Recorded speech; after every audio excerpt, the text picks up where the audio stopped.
Good day everyone, my name is Gelicame and I will going to explain the items 122 to 126. Before administering preoperative medication, the nurse should ensure that an informed consent form has been signed and attached to the patient's record.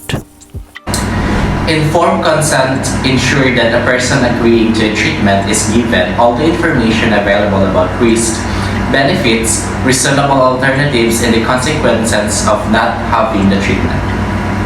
So informed consent should be signed and attached to the patient's chart before administering medication.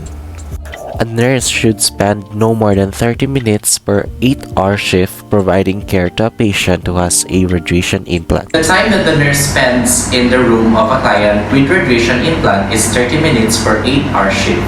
Nurses should focus on the radiation precautions and be particular to the time frame related to exposure to the client will assist not more than 30 minutes per 8-hour shift. A nurse shouldn't be assigned to care for more than one patient who has a radiation implant. Radiation implant precautions include avoid contact with infants, children, and women who are pregnant for a specific amount of time.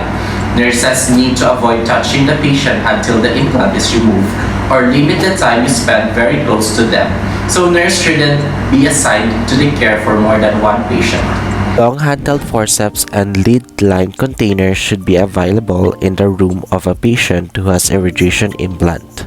In case of dislodgement, the nurse should first use long-handled forceps to place the implant in lead line container to contain radiation exposure.